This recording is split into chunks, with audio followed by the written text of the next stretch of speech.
Bienvenidos a una nueva emisión de su programa. Apreciamos profundamente la gentileza de su sintonía. Ustedes saben que hacemos un esfuerzo sincero, cristalino y sincero en la medida de bíblico, para hacer análisis, prospecciones, comentarios de temas de actualidad, los que está viviendo usted y yo como parte de este país precioso, los que estamos viviendo, y que es necesario entenderlos, tanto en el plano de la realidad material como en lo que subyace espiritualmente, que es lo que fructifica cuando es para bien o lo que contamina cuando es para mal, cuando la raíz no es buena. En esta ocasión, y claro, siempre nosotros, y particularmente la producción, suele enfatizar en que no hagamos alusiones de buenos días, buenas noches, porque, claro, un momento se emite el programa y se reprisa en distintos horarios, por tanto, cuando uno habla de buenos días y le pasan en la noche, no es adecuado, no es coherente. Sin embargo, en esta ocasión, 31 de octubre del año 2023, tenemos el privilegio de hacer un programa en el que varios motivos se conjugan, y el primero de ellos, como no puede ser de otra forma, el primero de ellos es hacer una reverencia honrosa, una referencia amorosa, sentida, por nuestra patria, en uno de sus símbolos. Un 31 de octubre de 1900, mediante decreto legislativo, se estableció lo que hoy es nuestro escudo nacional, que junto con el himno, lo cantado, y junto con la bandera, otro de los símbolos, constituyen el conjunto de la unidad de lo que deberíamos recordar siempre para honrar lo que esos símbolos representan, caso contrario es una forma un poco cívica, pero de idolatría al fin.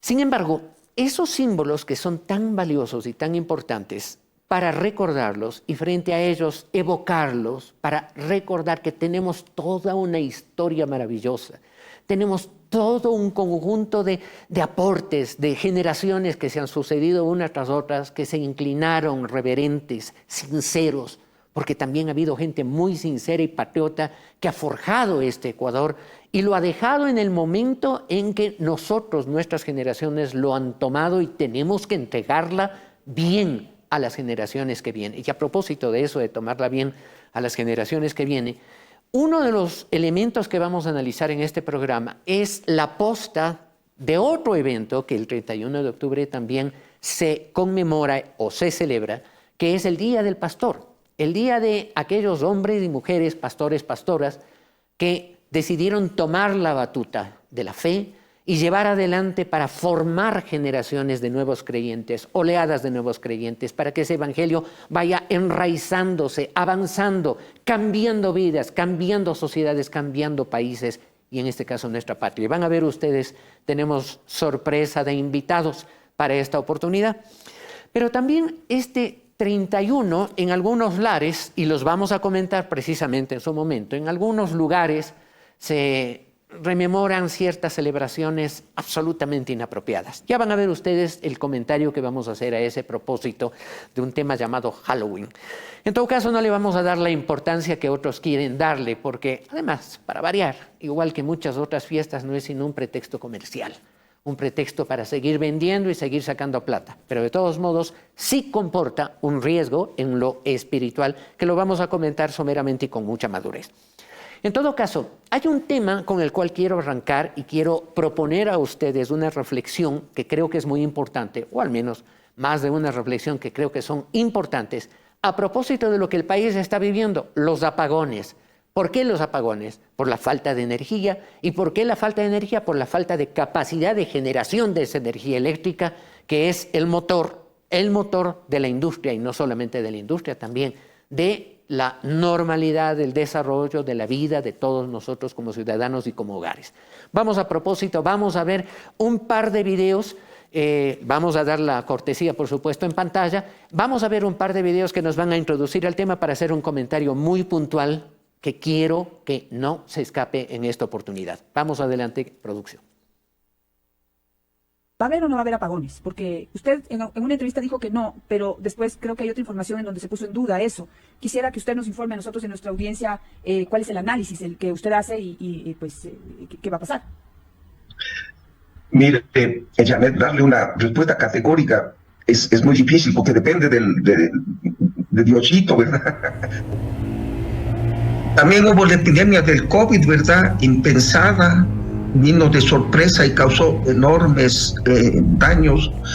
Así es la vida, llena de accidentes. No se pudo prever la intensidad de esta crisis. Lamento muchísimo, y lo que vamos a tratar es de minimizar el tiempo que dura. Así es la vida. Sí, hay una canción de un célebre salsero latinoamericano. Este salsero tiene una canción que es muy emblemática: la vida te da sorpresas, sorpresas te da la vida. Pero ¿saben algo, queridos televidentes? Esta no es una sorpresa. Esto era un tema que se venía acumulando desde hace mucho tiempo.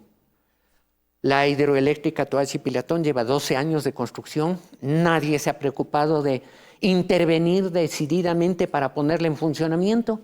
Lo que debió haber producido como 300 megavatios no produce ni 50 en este momento. Y todo el desperdicio de recursos, pero eso sí, el prestamista, que es extranjero, de origen oriental, los préstamos para estos sí han tenido que ser o seguir siendo honrados, ¿no? Ojalá se hubiera contratado la adjudicación de ese proyecto, ojalá se hubiera contratado con la condición de que se comenzará a pagar los dividendos de los préstamos internacionales a esos gobiernos o a esos financistas con el producto de lo que se genere y se venda en el mismo proyecto, de tal manera que uno, lo atado a lo otro, hubiera permitido que el Ecuador nos siga pagando por un adefesio que no funciona, que todavía sigue 12 años en construcción, pero además no es el único caso, ¿no? Y la deforestación que se ha permitido que ocurra en las cuencas hidrográficas de este país, que han ocasionado que la sequía se presente y proyectos como Paute, proyectos como Coca Sinclair se vean seriamente afectados en su generación, y todos los apagones.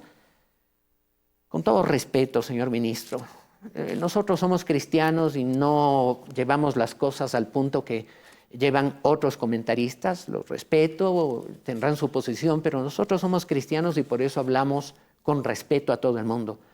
Pero decir, ¿así es la vida? No, no. En un país en donde hemos gastado miles de millones de dólares y en donde hemos desperdiciado la oportunidad de que se inviertan miles de millones de dólares, porque justo ayer nada más, el gerente general de la empresa eléctrica de Quito dice que hay ofertas de generación acumuladas, es decir, inversionistas que querían hacer pequeños proyectos de generación eléctrica por 800 megavatios. ¿Pueden ustedes imaginarse la cantidad de electricidad que era eso? Pero no, el monopolio del Estado. Los sectores estratégicos solo los puede manejar el Estado. Y está bien, si son estratégicos, pero que los maneje con responsabilidad, pues no con respuestas como, bueno, así es la vida. Y Diosito permitió la pandemia también. Por favor, estamos en un siglo en donde este tipo de respuestas no tienen lugar, porque el público que está sufriendo la consecuencia de los apagones, la pérdida del sector productivo, desde el pequeño comerciante de la tienda, al que se le derrite la vitrina de helados, o al que se le daña el aparato frigorífico, desde ese pequeño trabajador, emprendedor, hasta el industrial que no puede producir y afecta al pago de sueldos y salarios, no es la voluntad de Dios, y no es Diosito que permitió eso que llegue, no. La irresponsabilidad de quienes han debido en su momento hacer lo que debieron haber hecho y se dedicaron más bien a otras cosas. Que yo recuerde, ese mismo funcionario hace poco decía que hay que volver a repotenciar la refinería de Esmeraldas, en donde otro gobierno gastó como 2.000 millones de dólares y no pasó nada. Ahora había que volver a gastar, según este funcionario, otros 2.000 millones para repotenciarla. Debieron haber gastado un poquito nada más en poner a punto las plantas eléctricas. Y el país no hubiera pasado lo que está pasando. No, señores, así no son las cosas. Y así tenemos que, como ciudadanos, ser firmes y claros para exigir respeto y trabajo. Tener un título de ministro, de subsecretario, de viceministro, de presidente, vicepresidente, no es un título de orgullo, es una responsabilidad de servicio. No son mis palabras, las decía una persona que con mucho menos recursos hizo muchas más obras que muchos de estos últimos gobiernos. Me refiero al doctor José María Velasco Ibarra, a quien o de quien tomo estas palabras. No es un título de orgullo, responsabilidad de servicio. Y ese es un principio cristiano también, porque las autoridades están puestas por Dios para hacer lo bueno, no para decir, sí pasa, así ocurrió. No, señores. En todo caso, luego de este comentario que no podía dejar de hacerlo, quiero anunciarles con la presentación que vamos a hacer de la semblanza de nuestro invitado. Tenemos dos. El invitado presencial, quiero que volvamos ya con él para poder analizar los temas a propósito de las otras celebraciones que ocurren en este día 31 de octubre.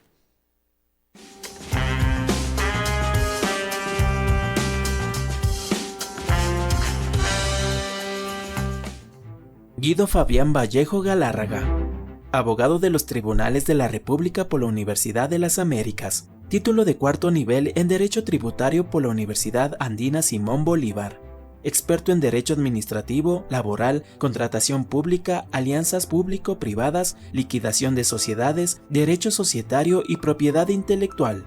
Se ha desempeñado como asesor legal de la Gerencia General, Empresa Pública Metro de Quito, abogado de la Secretaría General de la Asamblea Nacional, abogado asociado en Derecho Administrativo, Meitaler y Zambrano Abogados, líder nacional de Coactiva, Banco Ecuatoriano de la Vivienda, abogado de la Coordinación General de Asesoría Jurídica, Ministerio de Relaciones Laborales, abogado de la Coordinación de Contrataciones, Empresa Pública Metropolitana de Aseo de Quito, entre otros. En la actualidad es asesor legal del Secretario General, Secretaría de Gestión y Desarrollo de Pueblos y Nacionalidades del Ecuador.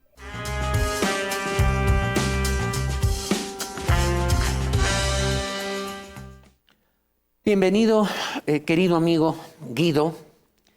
Realmente es un privilegio tenerlo aquí en este programa, Guido, porque precisamente hoy se celebra el Día del Pastor. Creo que es un homenaje muy justo, profundamente justo. Hemos hecho una semblanza, una presentación de su semblanza. Usted es un hombre extremadamente joven. A propósito, ¿cuántos años tiene, si no es indiscreción? Estimado Carlitos, muchas gracias por la invitación y gracias a todos los estudiantes que me acogen en este canal. Yo tengo 37 años. Muy joven, con una muy buena trayectoria en sus estudios, en su temprano desarrollo profesional. Tiene mucho camino, Dios mediante, por delante. Pero lo que no se dice en la semblanza, porque hemos querido guardarlo casi como una sorpresa, es que en algún momento este joven, Guido Vallejo, en algún momento, por alguna razón que quiero que nos la cuente, sintió que había algo más en su vida. No solamente las leyes. Viene, me dijo hace un momento, de una familia en donde hay muchos abogados, probablemente como la mía, ¿no? Yo también decidí por mi padre, porque mi padre era abogado y yo desde 3 años de edad, dicen que yo decía que quiero ser abogado toda la vida y miren ustedes que así resultó. Sin embargo, en algún momento en el caso de Guido, él sintió, se encontró, se confrontó, digámoslo en el buen sentido de la palabra, se chocó contra algo que hizo que aparezca otra faceta que es la esencial, la importante. Cuéntenos un poco, Guido. O debería decirle, más que abogado, doctor Guido, debería decirle pastor Guido Vallejo. Muchas gracias, Carlitos, una vez más, y a los compañeros de Asoma por la semblanza. Creo que es inmerecida en realidad. Yo creo que lo del pastorado es un llamado. Es un llamado con una enorme responsabilidad. En su momento sentimos ese llamado y en mi experiencia les puedo decir, creo que no estuve preparado en el inicio para el llamado, ya que el pastorado comporta una enorme preparación. El pastor no solamente es el que predica los domingos, el pastor no solamente es el que abre la iglesia, el pastor no solamente es la persona a la cual se le llama cuando alguien está enfermo y necesita que oren por él. El pastor debe ser un consejero bíblico. El pastor, de acuerdo a la Biblia, a los requisitos de Tito y Timoteo, debe ser una persona que cumpla y debe ser una persona que se adapte su propia vida a lo que Dios dice acerca del modelo de Jesucristo al que todos estamos llamados aquí en la tierra. Entonces es una gran labor de la cual yo no me considero digno en realidad. Siempre que escucho la palabra pastor, a veces siento que no es conmigo, porque esto creo que se ha descuidado a lo largo de los años, ¿no? Se ha desvirtuado un poco en las mismas iglesias. El pastor es un hombre sobrenatural, es alguien casi elevado a lo angelical, que no se enferma, que no siente necesidad afectiva, que no tiene ningún tipo de necesidad de las que todos los humanos tenemos en esta tierra. Ujú.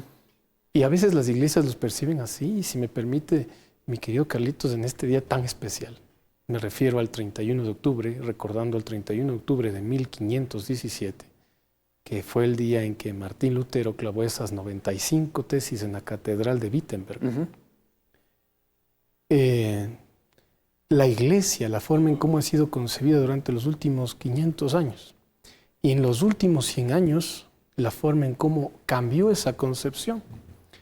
En los últimos 500 años, la iglesia es concebida de una forma bíblica, donde la iglesia es una familia, la familia ampliada de Cristo, donde la palabra de Dios la compara con un cuerpo, con muchos miembros, y que cada miembro, como la mano, el dedo, el brazo, la pierna, el pie, tienen una función, y todos le sirven a la cabeza, que es Cristo. Es decir, Cristo es el dueño de la iglesia.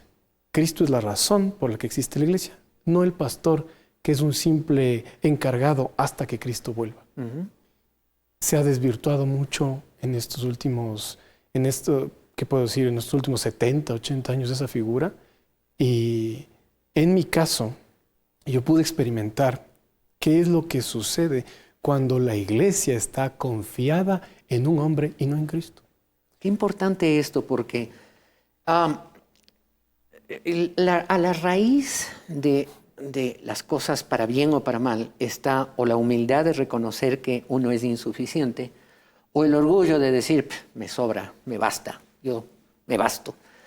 Y esto es muy, muy, muy dañino en este caso y muy bueno en el otro, porque entonces el que verdaderamente obra, el que verdaderamente llena el vaso que se reconoce vacío, ese es la tercera y preciosa persona de la Trinidad del Espíritu Santo. Y Guido, me alegro mucho porque este primer encuentro, esta primera aproximación a su vida, nos permite entender su carácter. Y por eso es que quiero comentar con usted, y con la ayuda también, a propósito de que ya me están diciendo de producción que lo tenemos al aire, a alguien que es nuestro segundo invitado. Quiero primero lanzar la semblanza y luego ponerle ya en contacto al aire para poder comentar un poco lo que Guido ha avanzado en cuanto al sentir de ser un pastor. Adelante con la semblanza de nuestro segundo invitado, a quien ustedes ya conocen en alguna oportunidad.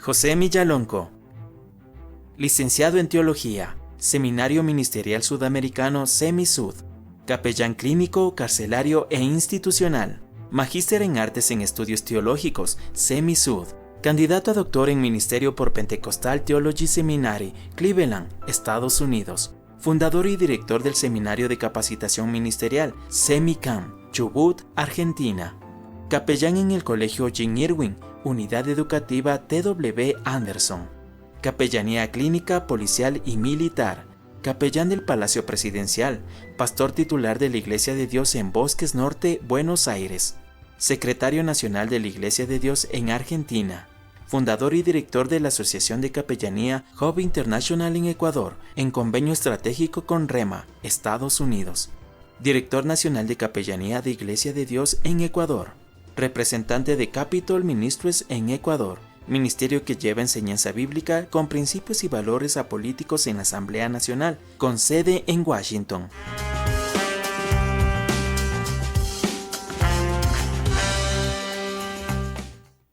Bienvenido a la distancia, querido amigo, Pastor José Millalonco. Qué gusto de verlo. Gracias por acompañarnos.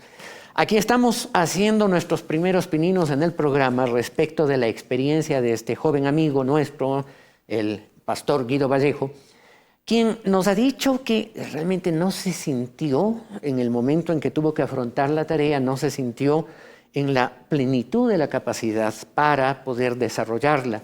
Qué interesante, porque me recuerda en este momento las palabras de otro gran hombre de Dios que tiene una de las iglesias más grandes en los Estados Unidos, el Lakewood, en los Estados Unidos, en Texas exactamente. Él también, cuando fallece su padre, tuvo que lanzarse al ruedo, lo dice Joel Osteen. Yo también tuve que lanzarme al ruedo, y cuando fallece mi padre yo tampoco me sentía en la capacidad de hacerlo, pero confíen que Dios es el que hace la obra.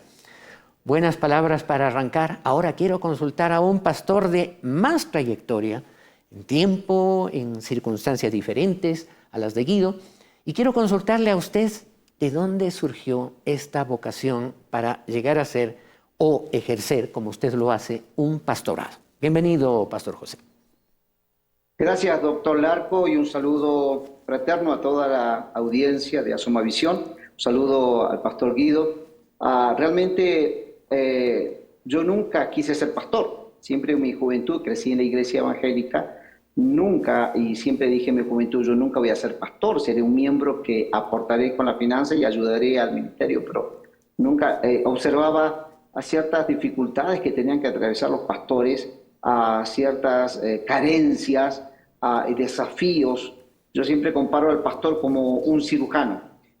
El cirujano no tiene horarios, lo llaman de madrugada, a cualquier hora, y el pastor es así, está a la expectativa de poder socorrer en las crisis a las familias a las cuales pastorea. Y yo creo que coincidimos, no importa la cantidad de años que tengamos de experiencia. Coincido con lo que mencionaba Guido, y creo que todo pastor nos vamos a sentir incapacitados ante el llamado. El llamado de Dios no es una opción, ¿no? Yo crecí pensando que no era una opción el llamado, hasta que Dios me llamó, me confirmó, me afirmó de muchas maneras, y terminé en un seminario teológico y pastoreando a la vez y siendo parte de procesos pastorales desde la juventud. Y realmente cuando uno se pone a pensar qué pasa si yo hiciera una carrera secular y me dedico a la secular, como que no hay opción, no hay opción cuando hay un verdadero llamado y cuando uno persigue el llamado de predicar el evangelio, de guiar a los perdidos a Cristo. Realmente es una vocación a la cual estamos dispuestos a dar todo por esta vocación. Y muchas veces nos toca perder, muchas veces nos toca sacrificar tiempo, familia, por la causa del Señor. Pastor José. COVID, sí. Pastor José, yo quiero dejar constancia de que años atrás, cuando se discutía y se iba a debatir por primera oportunidad el tema del aborto en el Ecuador, algunos cristianos que teníamos el deseo de intervenir para exhortar a los legisladores a que no prospere esta iniciativa de muerte criminal de la ley de aborto, teníamos algunas preocupaciones, pero al no ser políticos activos, no teníamos el contacto con el señor de aquí, la señora de acá, etcétera. Pero usted llegó a enterarse, y le confieso que no sé cómo, llegó a enterarse de mi particular punto de vista a este respecto, como abogado que soy también y como cristiano. Y yo recuerdo que un día, sorpresivamente, 8 de la mañana o mucho antes, usted me llamó y me dice: venga en este momento a la asamblea, porque creo que vamos a poder hacer un contacto para que usted exponga hoy en la asamblea. Esto era una locura. No habíamos hecho absolutamente nada a propósito, todo era impensado, sorpresivo. Pero Dios guiaba esa gestión suya, pastor, y yo quiero rendir el homenaje correspondiente a ese sentir suyo. Porque usted, recuerdo, fuimos a parar en el sillón de la sala de espera de la persona que ejercía la presidencia de la Asamblea Nacional del Ecuador. La secretaria general coincidió que me conocía y me tenía algún recuerdo grato. Y a poco de que usted me llamó, no pasó 2 horas, su servidor estaba exponiendo delante de la Asamblea Nacional del Ecuador con cosas maravillosas. Pastor José, yo recuerdo, y usted tal vez lo recuerde, que apenas me dieron 5 minutos para exponer delante de todos los legisladores, y cuando se cumplieron los 5 minutos venían a interrumpirme Y la legisladora Soledad Buendía de la Revolución Ciudadana se levantó, siendo parte de la comisión de mesa, se levantó y le dijo al secretario: siéntese, déjele exponer todo el tiempo que sea necesario. Qué cosa tan impresionante como Dios obró por personas a quienes prácticamente no conocíamos. Por eso, Pastor José, reconozco que su preocupación, que es tocar a las autoridades con esa capellanía, que es una preocupación importantísima, llegar al corazón de aquellos que piensan y redactan las leyes, en el caso de la Asamblea, en donde también nuestro otro invitado, nuestro amigo Guido, el pastor Guido, también ha actuado. Eso es clave e importante. ¿Podría usted darnos, usted sabe todas las limitaciones de tiempo, podría darnos una impresión de cuán fácil o cuán difícil a veces son las cosas tratar en esos niveles de autoridad? Bueno, sin lugar a dudas no es fácil. En el espacio del campo político manejan diferentes agendas y las agendas se cambian a última hora o de madrugada y ha sido un poco complicado y hay que ser estratégico. A veces toca entrar por la ventana y salir por la puerta. No voy a comentar al aire las estrategias que he aplicado, pero Dios ha provisto las estrategias. Bueno, lo interesante es que el Ministerio Capital Ministerio es un ministerio muy reconocido a nivel mundial y trabaja en la Casa Blanca y en el Congreso de Estados Unidos. Y eso ha permitido un poquito crear los espacios para llegar a estos espacios de la política, orar por situaciones, por circunstancias. Usted sabe que por todo esto hemos manejado un perfil bajo, pero Dios ha hecho milagros. Y siempre digo, no es la persona, es lo que Dios está haciendo en la historia. Y Él usa a quien tenga que usar. El asunto es tener una visión de reino, sin mirar carteles de iglesias evangélicas, sino cómo podemos hacer un solo frente como iglesia y cómo hacer un solo frente a la pastoral ante estos temas tan álgidos como el aborto y otros temas, donde tenemos que empujar, no desde la religión, sino del sentido común, de la protección a la familia. Entonces, sí, no ha sido fácil. Y yo creo que una de las cosas primordiales es la constancia. Gracias a Dios tengo un espacio físico en la Asamblea Nacional, he escrito una carta y bueno, tengo que ver si podemos renovar ese espacio ahora con la nueva Asamblea para orar, tener tiempos de desayuno y orar por ellos, visitándole en sus despachos. Pero sí, ha sido realmente un desafío y realmente esto no podría hacerse si uno no ha sido llamado a este espacio, sin lugar a dudas. Dios empieza a mover los hilos de la historia. Le agradezco profundamente por esto que usted dice, porque coincido. Es un tema muy difícil, es un tema en donde se tienen que hacer las cosas, Guido, peldaño a peldaño, con mucho tiento, con mucho cuidado, porque hay muchas fortalezas en la mente de las gentes que llegan a estar sentadas en autoridad. Hay gente sencilla, hay gente abierta, hay gente muy civilizada, por llamarlo de alguna manera. Conozco algunos legisladores o exlegisladores siempre abiertos a escuchar, a entender de buena manera, aunque no coincidan totalmente, pero abiertos al diálogo, a entender razones. También algunos que la cierran completamente. ¿Cuál es su experiencia? Porque usted ha sido abogado dentro de la Asamblea. Sí, muchas gracias. Saludo enorme al pastor Millalonco. Qué gusto de verle en este espacio. Nos hemos visto al pastor... Lo conozco desde el año, me parece, 2008. Después en asamblea, a partir del año 2018. Y he visto sus esfuerzos por tratar de alcanzar estos espacios para la gloria de Dios. Espacios complejos, con sus subterfugios, con sus laberintos, con intereses de todo tipo. Y pasiones también. Pasiones complejas. El político es político y no va a dejar de ser político jamás, ¿no? Y lamentablemente en nuestra realidad tiene sus intereses, sus apetencias, tiene la gente que le respalda atrás, que le exige también. Y yo he podido ver muy de cerca esto y lo difícil que a veces es que triunfe la razón por sobre encima de todas estas apetencias nada inteligentes, digámoslo así, ¿no? Porque a la final de cuentas ellos responden a las masas que les pusieron en esos curules. Y es muy complejo llegar allá con razones intelectuales, cuando eso debería ser, digamos, decirlo normal, ¿no? Que en un parlamento se discutan este tipo de cuestiones con la mayor de las alturas, con la información de primera mano, de orden científico, intelectual, filosófico. Y ahí es algo bien interesante analizar esto, porque desde el mundo de la perspectiva cristiana también.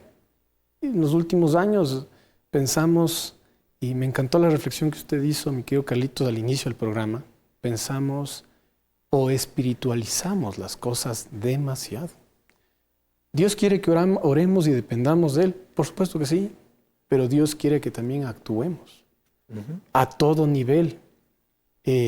La fe es algo, es un principio de la hermenéutica, de la interpretación de todos los textos, y como el que más, el texto reina, la Biblia, la palabra de Dios. Y la Biblia nunca se va a ir en contra de un don maravilloso que Dios nos ha dado a los seres humanos, la razón, ¿no? El sentido común. La guía. Así es. No anula la inteligencia, no Así anula es. la razón, la guía. Permítame, Guido, porque quiero dirigirme al amigo, al contertulio que está con nosotros, el pastor José Millalonco, que nos está escuchando, para, en breve tiempo, nos queda muy poco tiempo, lamentablemente, pero yo confío en su capacidad de síntesis, estimado pastor José. ¿Cómo romper esas visiones de parcela? ¿Cómo romper? ¿Qué hacer? ¿Qué es lo que el político abre o qué oportunidades a veces abre para comenzar a trabajar en esas visiones de parcela, en esas autosuficiencias? ¿Cuál es su experiencia? Sin lugar a dudas, si le sacamos el ropaje a un político o a cualquier persona, queda un ser humano con necesidades, un ser humano con vacíos, un ser humano que necesita llegar a ciertos objetivos en la vida.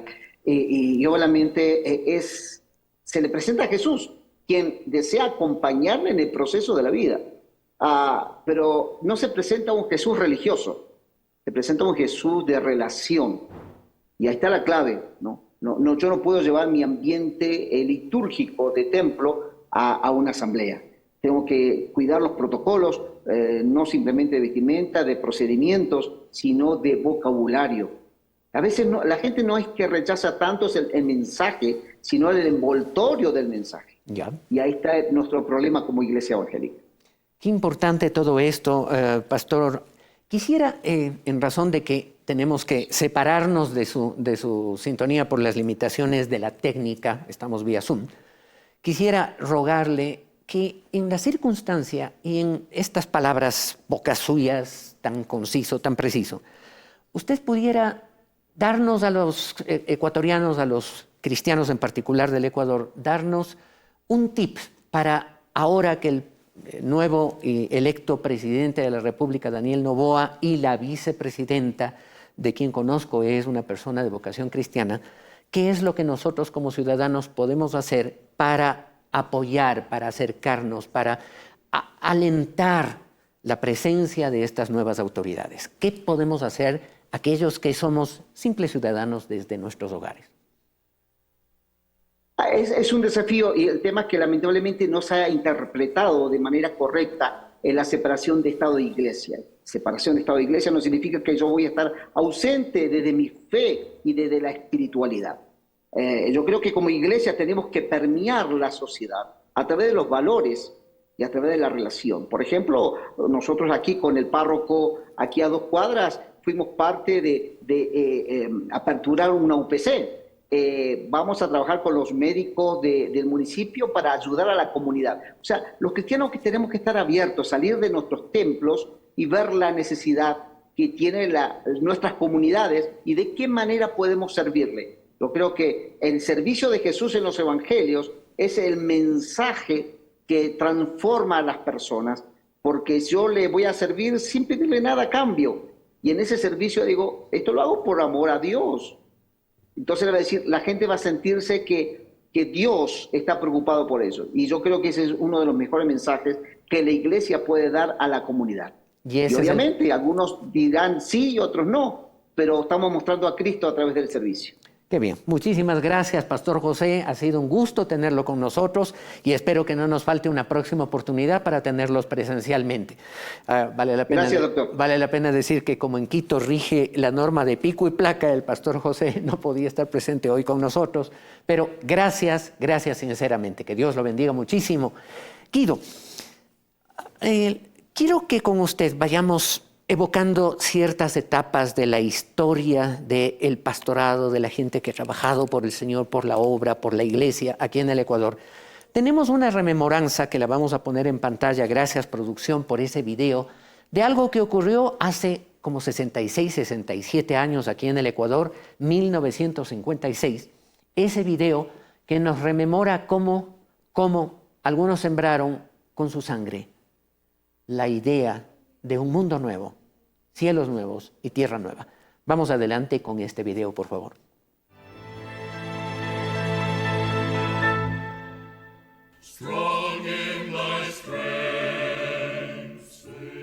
My father and the other 4 missionaries definitely knew it was dangerous, but they were willing to give up their lives in order for the Waorani to know the truth, what we believe to be the truth. My father arrived in Ecuador in March 1952 to be a missionary to indigenous or primitive tribes in the Amazon jungle. He found out about the Waorani, they used to be known as the Aucas, now the Waorani, through another missionary who had been in Ecuador. This missionary said that the Waorani were very violent, Stone Age, and they knew nothing about the outside world.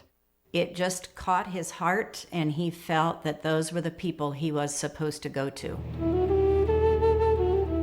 My father and the missionary pilot, Nate Saint, took several flights over the Amazon jungle looking for this group of Indians, and eventually came upon this one very small settlement of the Waorani. I saw a thing that thrilled me. It seemed an old man stood beside the house and waved with both of his arms as if to signal for us to come down. Aucas waving at me to come. Nate Saint, the pilot, by that time had found a spit of a beach along the Curaray River that he knew the Waorani could walk to. These 5 men decided to set up camp on that little beach. After 3 days of waiting at the camp, there were 3 Waorani that came out of the jungle, 2 women and 1 young man. The joy of the 5 men was that they were perfectly friendly and there didn't seem to be any hostility at all. But the Waorani were, of course, suspicious of these white men and really had no idea of the goodwill that the white men had for them. They might be deceiving them, they said. They might be tricking us, and we better kill them before they kill us. We believe it was around 3 in the afternoon. 10 men arrived at the Palm Beach, and with their spears, they brutally speared all 5 of the men and left the bodies in the water.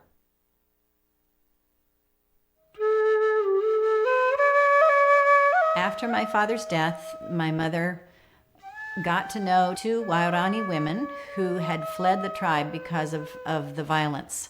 And they said, we want you and the sister of Nate Saint, we want you to come and tell our people about God.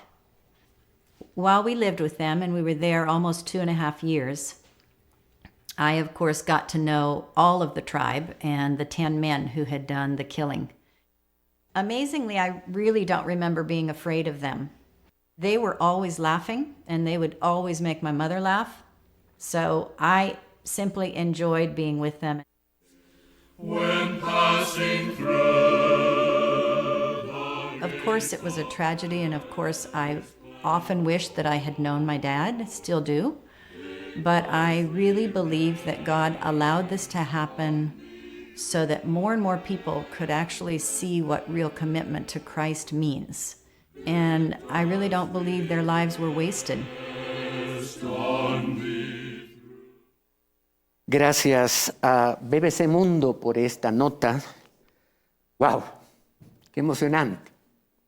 ¡Qué emocionante! Guido, le confieso, yo tuve la dicha de hace muchos años, tantos años, tuve la dicha de ser accidentalmente presidente de la Asociación Evangelística de Aviación Misionera, que llevaban estos misioneros adelante en su momento y en su época, Alas de Socorro Mission Aviation Fellowship. Tuve la dicha de compartir con gente maravillosa que funcionaba en esta misión aérea.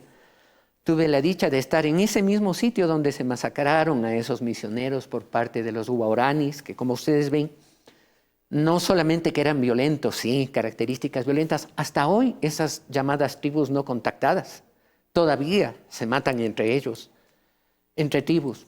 Sin embargo, era una reacción de desconfianza, de miedo, que aumentada a un carácter violento desembocó en una matanza, sangre derramada. Yo estuve allí en ese lugar. Yo estuve allí, en esa misma playa. Y allí pude ver el cambio que el Evangelio hizo en esas personas. El cambio de ver gentes que amaban a Dios y amaban a su prójimo y rechazaban la violencia y tenían un espíritu diferente. Esa es la labor de esos misioneros. Ese es el resultado de una siembra de sangre bendita, que hoy nosotros ecuatorianos la vivimos porque esto salió al mundo. Y muchas organizaciones misioneras entendieron que Ecuador era un punto en donde debía venir el Evangelio. Pero no sé si usted conocía a Guido. No es, pues, el primer misionero conocido protestante o evangélico.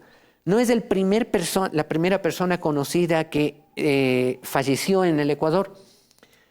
No sé si usted conocía que allá en la época del presidente Gabriel García Moreno, una persona evangélico protestante vino acá al Ecuador, estuvo en Quito, se enfermó gravemente, falleció, y cuando fallecido tenían el cadáver, lamentablemente, quisieron llevarle a un cementerio tradicional religioso en el sector del Tejar, el Cebollar. Los encargados del cementerio de ese grupo religioso dijeron: no, aquí no se entierran perros protestantes. ¡Wow! ¡Qué manera de tratar a un ser humano o a lo que fue un ser humano, su cuerpo! Aquí no se entierran perros protestantes. Y sin embargo, el presidente ultracatólico Gabriel García Moreno montó en indignación y dijo que ese cuerpo debía tratarse con respeto y debía dársele un lugar para su enterramiento. Y fue enterrado en lo que hoy es el Parque de la Alameda, exactamente allí, lo que se llamó el Panteón de los Protestantes. Fue enterrado donde hoy está el llamado Churo de la Alameda. Me acabo de recordar de este evento. Ha habido que sufrir mucho. Ha habido generaciones que han ido sembrando y sembrando y sembrando. Pero la buena palabra, la buena doctrina ha llegado y llegó a usted, llegó a mí, llegó a usted. Y ahora le corresponde a usted, esa generación nueva de pastores, continuar, tomar la posta con vigor. ¿Cuáles son los desafíos que usted siente más importantes para esa generación joven de pastores? Bueno, hay muchos. Y creo que recordando en estas últimas semanas, previo a este día tan memorable, 31 de octubre, una vez más haciendo referencia a 1517, la Reforma, y lo que esos hombres, porque Dios ha dotado de dones a la iglesia, pero también de hombres dotados, sin lugar a dudas, uno de ellos Martín Lutero, John Knox, Whitefield, podemos decir Tyndale, bueno, un sinnúmero. Y usted sabe, mi querido Carlitos, que las fechas marcan, pero en realidad hablamos en la historia de procesos históricos. Entonces, claro, fueron hombres, y hay que recalcar algo que, al igual que ellos, los que vinieron acá, los misioneros, los primeros, Juan Diego Thompson, el personaje que usted recalca, las primeras misiones a Guayaquil, en la época de García Moreno, donde inclusive se creó el cementerio de los no católicos. Y si retrocedemos a esa época, y no hace mucho, hace unos 150 años atrás, en nuestro país, aquí en el Ecuador, se tenía que ser católico para ser ciudadano, ¿no? O sea, el que no era católico no era un ciudadano, no podía votar, no tenía capacidad de ejercer sus derechos. Que sería tan grave como que si no es ateo no puede ser ciudadano, por poner Exacto. así un contraste muy abierto, ¿no? Entonces, haciendo remembranza de todo eso, estos hombres tuvieron muchas fallas, muchos aciertos también, pero recalcando lo que la palabra de Dios dice acerca de la soberanía absoluta de Dios. Dios está en control de todo y Dios usa a esos hombres para su gloria. Y en este precioso proceso y de lo que nos dejó la Reforma, las 5 solas de la fe, para que no nos extraviemos, etcétera, etcétera, podemos recalcar esas preciosas palabras que estuvieron escritas en ese entonces en latín y que el día de hoy pueden ser una luz en medio de esta generación tremenda en la que nos ha tocado vivir, ¿no? Sí, en realidad debemos rendir un homenaje y Guido, sé que usted se junta a mi sentir, porque ¿quién le compartió a usted el Evangelio por primera vez? Nombres y apellidos. A ver, quien me compartió a mí por primera vez el Evangelio fue mi papá. Qué hermoso. Sí, sí, sí, para la gloria de Dios, mi papá fue la primera persona que a mí me compartió. Yo vivía lejos, en un país lejano, y cuando yo regresé, más que lo que mi papá me habló, fue que yo pude experimentar lo que dice 2 Corintios 5:17 en la vida de mi papá primeramente.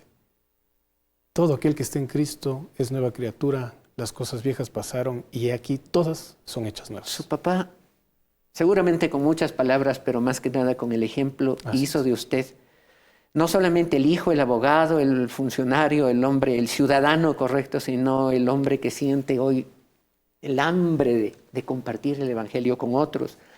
Y a propósito de eso, yo quiero saludar de manera muy especial, yo sé que son muchos más, pero como una canción de el famoso salmista Marcos Vidal. Ellos, los amigos, se saben aludidos, aunque no pronuncie su nombre, ellos sí se saben aludidos, pero quiero recordar nombres como pastores que a mí me impresionaron por su sencillez, por su experiencia, su sabiduría, por su hambre de ser hombres y mujeres de Dios. Gente que quería servir. ¿Cómo no recordar a un Wilson Aguayo, que un día en circunstancias de una noche especial, 10 de la noche, y nadie podía imaginarse y cuánto necesitaba yo el apoyo de un pastor para mi padre, que había sufrido un asalto, un accidente gravísimo que casi le cuesta la vida en un asalto en carretera. Y de pronto asomó, ahí estuvo. Y él fue el hombre que Dios usó para consolar a mi padre de una manera muy especial y convencerlo de que vaya a la clínica, porque hombre tan fuerte y tan fornido como era mi papá, no quería siquiera ir a una clínica. Qué cosa tan impresionante, a tiempo y fuera de tiempo. Ahí estuvo. ¿Cómo? ¿Cómo llegó? Dios lo trajo. ¿Cómo no saludar el recuerdo de alguien que siempre me evoca?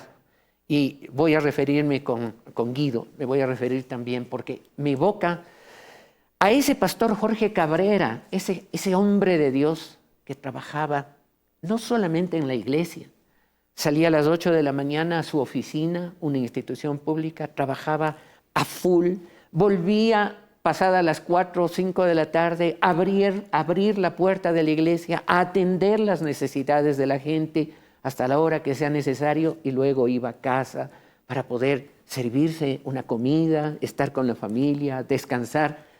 Jorge Cabrera, qué ejemplo de gente que en el pastorado nunca dejó de tocar el piso con los pies, siempre estuvo tocando las realidades. Y Guido hace lo mismo.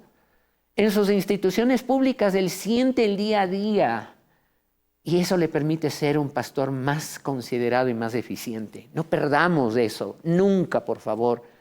Seamos dueños de las realidades de aquellos que se acercan a nosotros para ser ayudados, para ser consolados, alentados. ¿Cómo no recordar a un Carlos Abril, una de las iglesias más grandes de Quito? Y él vivía en una pequeña habitación al lado de la iglesia, mientras otros construyen imperios. Perdónenme decirlo de esta manera. Él vivía en una habitación junto con su familia a un costado de la iglesia, con una humildad que a mí me dio ejemplo. Carlos Abril, qué ejemplo. Y qué decir, y quiero que lo pongan por favor en pantalla, a este hombre que también para mí fue un ejemplo, Fernando Lay, a quien recuerdo con cariño. 12 de la noche, nos desocupábamos los viernes cuando todo el mundo está descansando, cuando todo el mundo está distrayéndose con él y otras personas más. Salíamos de un programa de radio de 2 horas que se llamaba Concierto de Oración. Así me enseñó este luchador por la vida. Homenaje a Fernando Lay. Un Estuardo López, muchos años y merecidamente presidente de la Confraternidad Evangélica Ecuatoriana, hombre sencillo, trabajador, un evangelista y un educador, un alfabetizador de corazón junto con su esposa dignísima, un Luis Esteves, un Luis Solís, y por qué no mencionar, entre tantos otros, a aquel que en mitad de la selva, allí donde hoy no hay cómo entrar porque los narcos son los amos y señores, y en esa época también había narcos ya, ahí en mitad de la selva ese misionero se acercó, Dios permitió que me toque, y yo estoy aquí porque Dios quiso que ese hombre humilde me hable del Evangelio, que en Europa los grandes teólogos a mí no me pudieron tocar, no me pudieron convencer, la religión no me sirvió para nada, me sirvió la convicción de un hombre humilde y sencillo que en mitad de una selva me habló de un Cristo de esperanza para mi vida. Por eso mi homenaje en el Día del Pastor. Y esta generación nueva, a la cual yo me permito decir, Guido de alguna manera representa, porque con su sencillez usted dice, yo no represento a nadie, solo represento a mi deseo de hacer las cosas bien, pero es cierto que usted es parte de esa generación de pastores nuevos. Nunca pierdan el piso, Guido. No deje de trabajar al día a día como un seglar, como un secular, como un ciudadano común y corriente para que usted pueda sentir la lucha que tienen esas familias. Creo que es una buena manera de seguir siendo pastor, ¿verdad? Así es. Sí. Y no desconocer esto, ¿no? De que la iglesia la hacemos todos. Y que esto es algo que siempre tenemos que estar conscientes. La iglesia, si no prepara discípulos, está condenada a desaparecer. Creyentes, hasta el más ateo en el momento de la urgencia, clama a Dios. Pero Jesús no nos dijo que hagamos creyentes. Jesús nos dijo que hagamos discípulos, que les capacitemos enteramente para toda buena obra. Y recordando, remembrando una de las ideas claves de la Reforma, fue Bonta Fontes, de vuelta a las fuentes, de vuelta a la fuente que es la palabra. Yo creo que eso es la clave, dejar a un lado los estereotipos de las institucionalidades y de ver a la iglesia como una empresa. La iglesia no es una empresa, la iglesia es una familia. Eso, mi querido Carlito. Impresionante. Solamente para saberlo, casado, ¿verdad? Sí. ¿Cuánto tiempo de casado? 11 años. 11 años. ¿Hijos? Sí, tengo mis 3 hijitos, perdón, 12 años ya. 12 años. Tengo mis 3 hijitos, Ezequiel, Ariel y Grace.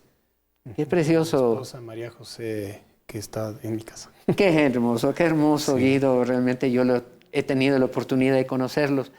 Sí, realmente, Guido, hay muchas cosas. Teníamos un poco de material, pero me acaban de avisar que nos quedan apenas minutos para cerrar un programa que yo agradezco a Dios haberlo podido hacer, sinceramente. Y en compañía de José Millalonco, de usted. Y quiero que usted en estos minutos que nos quedan, usted incentive, porque, a ver, hay un versículo que yo pedí y producción tuvo la gentileza de tenérmelo listo. El versículo que consta en Isaías capítulo 6, versículo 8, que para mí es inspirador. Dice el profeta Isaías, el hombre Isaías, él no sabía que iba a ser profeta, él ese rato oyó la voz de Dios. Y dice, después oí la voz del Señor, nuestro Dios, que decía, ¿a quién enviaré y quién irá por nosotros? Entonces respondí yo, dice Isaías, heme aquí, envíame a mí. Qué precioso versículo. He aquí, envíame a mí. Debería recordarse eso, ¿verdad? Debería recordarse eso muchísimo, permanentemente a la gente. Si yo tuviera la oportunidad, probablemente lo diría todos los domingos, enfatizaría, envíame a mí. Hay mucha gente que se desgasta.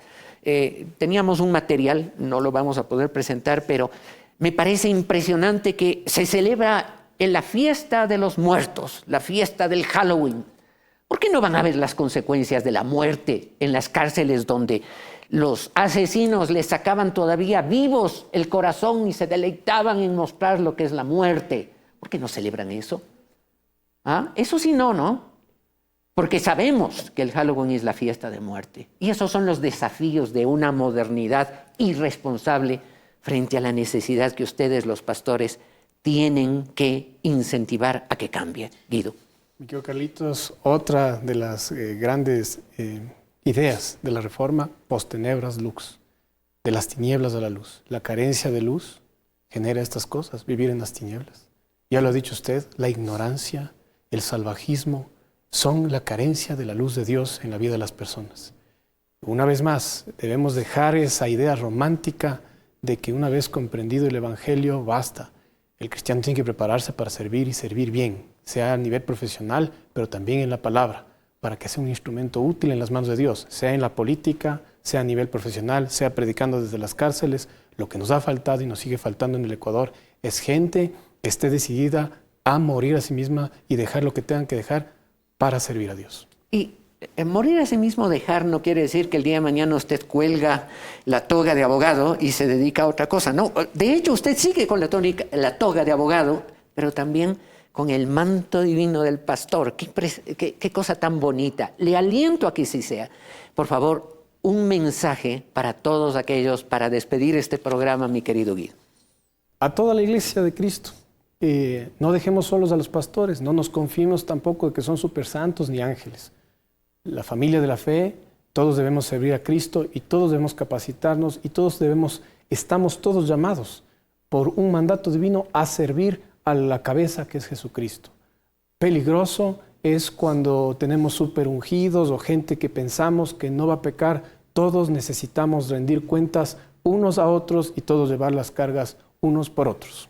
Y recuerdo, para despedir el programa, recuerdo algunos que han caído en el caminar, cayeron, se alejaron, dejaron el pastorado y tal vez aún la iglesia. Si de casualidad me están sintonizando, nunca olviden, Él murió en la cruz con los brazos abiertos, nunca empujando, llamando.